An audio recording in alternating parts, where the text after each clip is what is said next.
Assalamualaikum warahmatullahi wabarakatuh.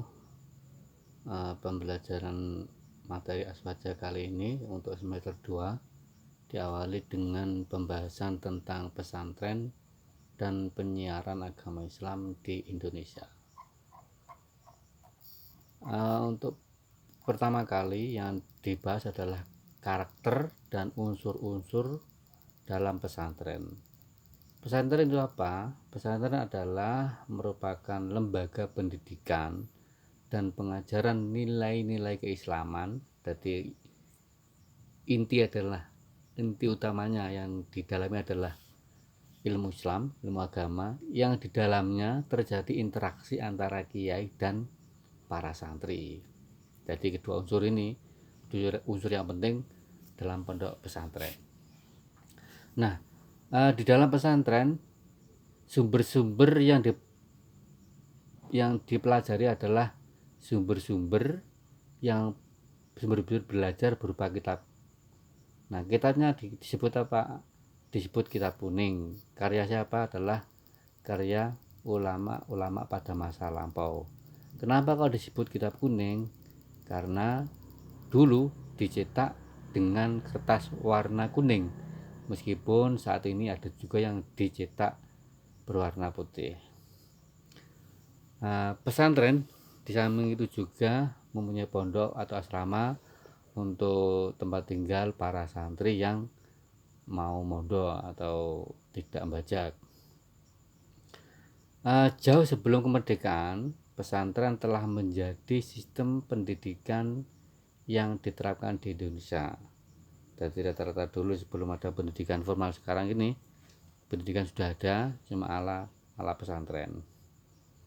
Nah, hampir seluruh pelosok daerah, khususnya pusat-pusat kerajaan Islam, telah memiliki lembaga pendidikan keislaman yang hampir serupa, walaupun dengan nama yang berbeda.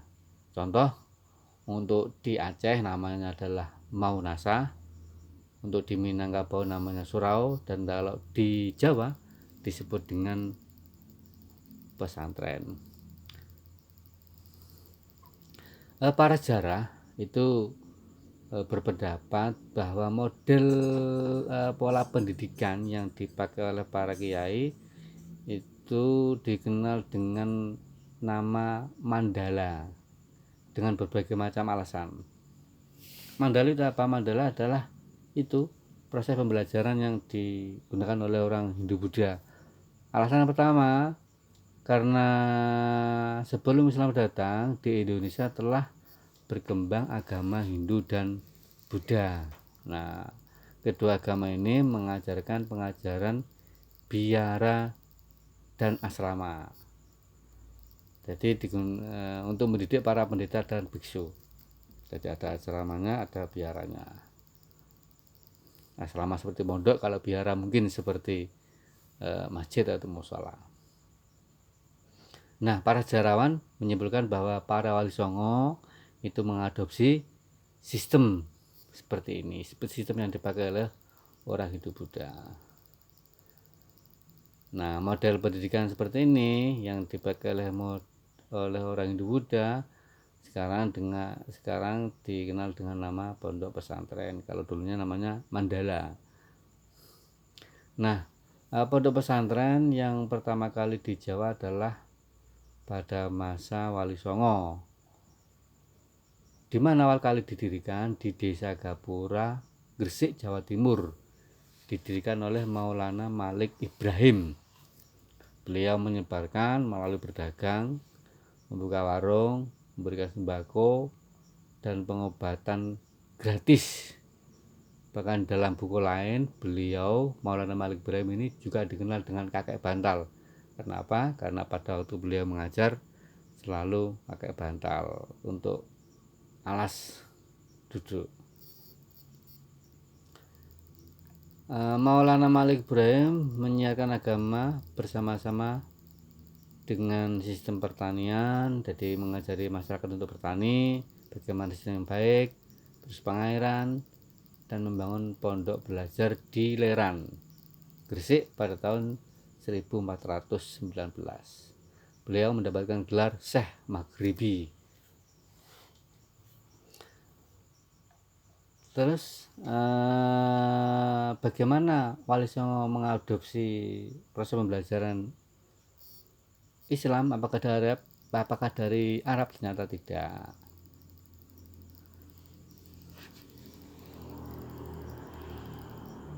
Biasanya diambil dari, ya tadi kan, diambil dari proses pembelajaran agama Hindu Buddha.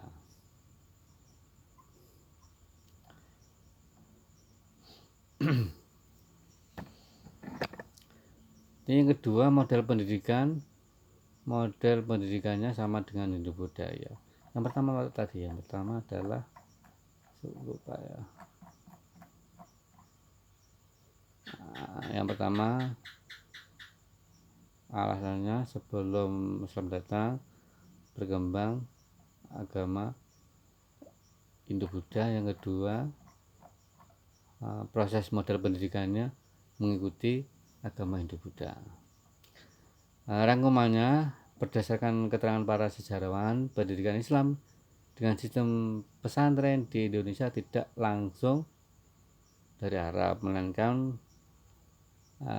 mengadopsi sistem pengajaran Mandala, jadi kondisional, biar tidak jumbul atau kok beda, jadi menyesuaikan dengan keadaan masyarakat yang dulu.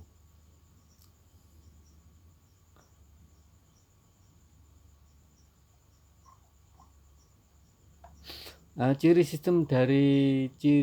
utama dari sistem pembelajaran pesantren adalah apa? Murni berisi agama, dan kiai tidak memperoleh gaji,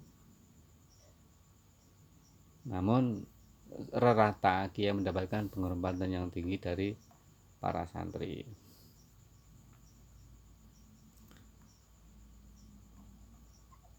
Dalam sejarah perkembangannya, pesantren mempunyai fungsi pokok, yaitu adalah mencetak ulama atau ahli agama. Walaupun meskipun pada perkembangan sekarang rata-rata pesantren telah berkembang dan mengikuti sistem pendidikan yang ada di sekolah umum, seperti penambahan bahasa asing, bahasa Arab dan Inggris, keterampilan, sains dan teknologi, dan sebagainya. Tapi tujuan utama adalah untuk mencetak ulama atau ahli agama. Nah sekarang, kalau dulu kegiatan pesantren dulunya itu di dalam masjid, sekarang lebih maju dengan adanya pengajaran bahasa asing, adanya pendidikan keterampilan, sains dan teknologi. Namun tujuannya sama kan, adalah untuk mencetak ahli agama. Secara historis atau secara sejarah, ada 3 ciri utama dari pondok pesantren. 1. Pesantren didirikan sebagai bagian dari masyarakat dan atas dukungan dari masyarakat. Yang kedua, pesantren dalam penyelenggaraan pendidikannya menerapkan kesetaraan santri, jadi tidak dibedakan statusnya, apakah itu anak bupati, anak camat, anak kiai, semuanya kedudukannya sama. Pesantren mengembangkan misinya, yaitu menghilangkan kebodohan, khususnya tafakuh fiddin, yaitu menguasai ilmu agama dan menyiarkan nilai-nilai keislaman. Secara umum, pesantren dibagi menjadi 2, pesantren salaf dan tradisional atau pesantren salaf atau tradisional dan pesantren asri atau modern. Apa perbedaannya? Kalau salaf, pesantren mempunyai sistem pengajarannya berdasarkan pola klasikal atau lama. Kalau modern, di samping melestarikan unsur-unsur salaf, juga mengombinasikan dengan unsur pendidikan modern, serta ada materi non keagamaan.